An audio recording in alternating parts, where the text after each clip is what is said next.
Man, too bad all this talking that Wack does not lead to album sales for the game. That's my boy, but sheesh, 18K. Man, but you listen, dog. So Wack 100 is alluding to the idea that Jay-Z received some lyrics, some bars from Rick Ross, Rose the boy, but I don't know about this one. Let's see what Wack 100 got to say. About Whole like songs. Lil Wayne saying that Rick Ross was the ghostwriter for a lot of people in the industry. Do you know anything about that, or was that just I could listen. With him saying that, I can only imagine, what people would call him in, what big names that he's up under, he's close to. I don't know, but if I had to guesstimate, I would say Jay-Z probably one of them then, if that's what they said. He okay? probably been Okay, in there with Jay-Z. I don't know, but if they said that, right, it ain't gonna be nobody smaller than him. It's gonna be somebody bigger than him. right. So I know Ross and Jay Z tied together. So I can see Ross going in there with Jay. Man, Jay Z 50 motherfucker. Hey, listen, man, you can only write about so much shit before it ain't nothing else for you to write Exactly. about. That's what I was thinking. I'm like, Hey, So a it's Wack. nigga not got like a because they have a nigga. ghostwriter So a they nigga can't can, do but it. even with that, I don't do. I believe that Ross wrote a whole Jay Z song.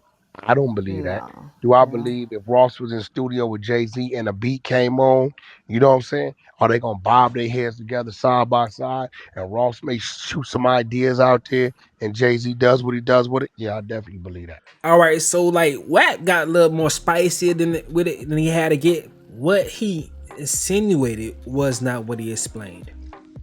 Basically, he said he left the room open for interpretation for people that want to say, "Oh, he wrote for him," but nah, bro, that's not what you're trying to say. When it comes down to when you really get into the cracks and crevices of it, did he help come up with concepts for songs, hooks, things like that? And yeah, he's obviously done that with, especially with "Fuck Me, You Know I Got It." That was definitely a song that Ross fed to Jay-Z. That was a song for himself. But he said, I'm gonna get hold and give you that one right there. Yes, that's a fact. That's a fact that Ross gave him that song, and pretty sure there's more songs similar to that because they had that similar style, the ear for the beats they have with that classical, the samples and stuff. You could tell that they love that style. That's the reason why Ross and Jay-Z even linked on business wise, why Ross was attractive as a artist for Jay-Z. Pause. That he fit into that, that mold. So that's what comes down to. Wack just be talking, man. It's real spicy. He knows how to set things up or to say things in a certain type of way. But definitely that boy was not writing no bars for Jay-Z. And it's not a situation where Jay-Z gets old, he doesn't have anything to write about anymore.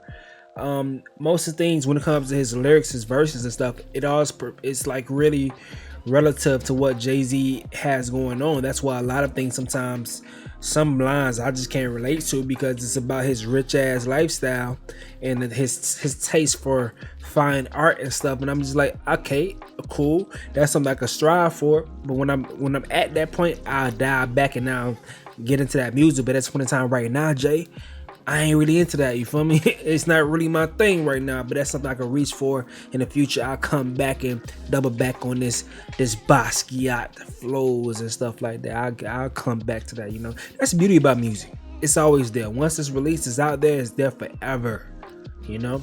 I remember when I was a jit, being in middle school, I was going back and listening to all the not Tupac. I was going back and listening to all the Outkast albums all the way from Southern Playlist Cadillac Music all the way up to AT Aliens and just catching up.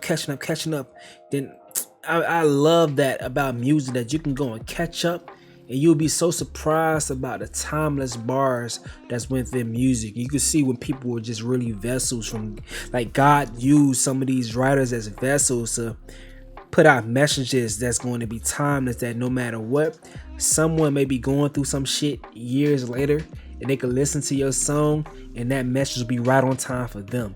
That's the beauty of music for me. That's why I love music. That's why I got notes tatted on me, because like it's been times that the only thing that spoke to me was a beat and whatever my favorite rapper was saying, my favorite singer was saying, like whatever. Like that's the reason why I love music so much, man. But hey, let me know what y'all think about this though. It's your boy Stacy. Yo.